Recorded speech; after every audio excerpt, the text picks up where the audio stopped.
Сәлем, қымбатты менің достарым. Сіздермен қайта қауышып тұрғаныма өте қуаныштымын. Сіздермен бірге бүгін хит болған бризоль рецептімен бөлісетін боламын. Рецепт өте қарапайым.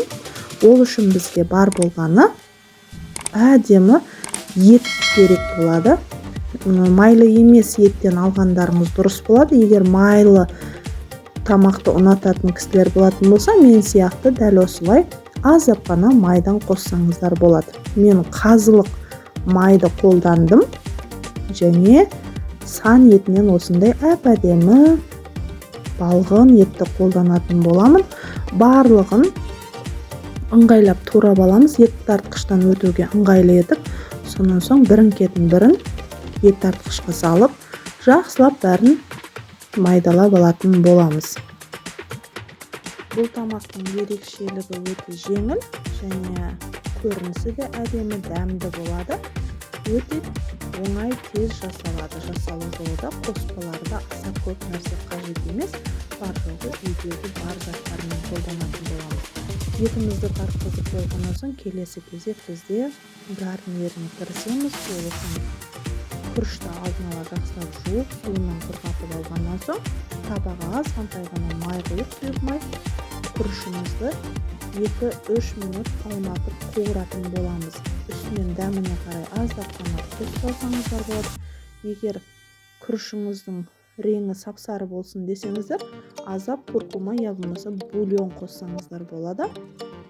Мен ондай қосқан жоқпын, жай ғана ақ күріш қайнататын боламын. Майға қуырылған күріш обязательно әлбетте шашпа күріш болып шығады, бір-біріне бірігіп қалмайды. Және суын өте көп құйып жібермеңіздер. Күріші сәл ғана бататын болса болды. Астын өте төмен алауда қойып, етін жауып 15 минутқа бұқтырып қоятын боламыз.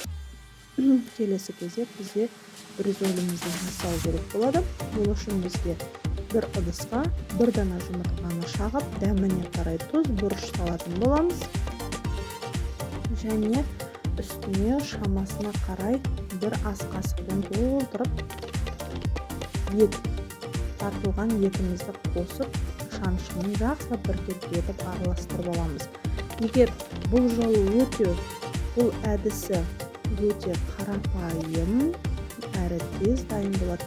Алдындары мен бризоль жасайтын кезімде етімді бөлек жақсылап дөңгелек шеңбер етіп жайып аламын, оны табаға салып, бөлек қуырып алып, жұмыртқаны бөлек блинный сияқты қуырып, онан соң арасына майонез жағып біріктіріп жататын. Мұны әдіс өте қарапайым және өте тиімді, оңай. Барлығын жақсылап араластырып болғаннан соң қызып тұрған табаға аздап қана май құямыз да дәл осылай жайып шығасыздар. Ағаш қақпыр болады, немесе қасық, өздеріңізге қандай түр ыңғайлы, сонымен ыңғайлап жайсаңыздар болады. Обязательно осылай жайып шығыңыздар, себебі бір жерінде топ болып тұрып қалмау керек. Алаудың асты қатты болмау керек, төмен алауда қақпағын осылай жауып қойып пісірсеңіздер, еті міндетті түрде піскен болады. Піспей қалды деп уайымдамайсыздар. Бір беті аздап қана қызарғаннан соң бір 3-4 минутта қызарады. Келесі бетіне аударып, бетін жауып қойып, 2 минуттан кейін дәл осылай ала берсеңіздер болады. Екінші беті жылдам піседі. Келесі кезекте де дәл осындай әдіспен істей бересіздер, жасай бересіздер. Өте оңай, өте шамалы.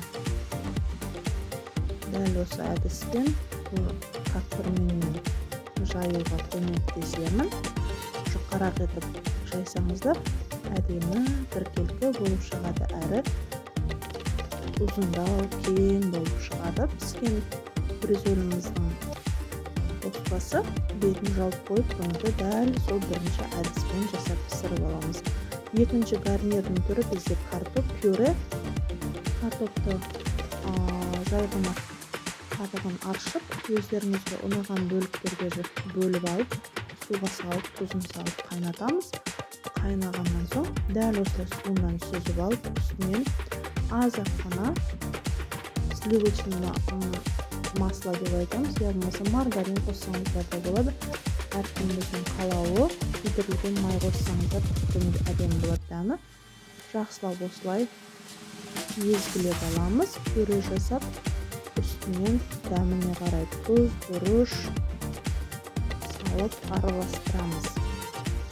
Және пюреңіз өте әдемі, толғарысып қалмаған, жылтыр керемет болып шықсын десеңіздер, сүт қосыңыздар.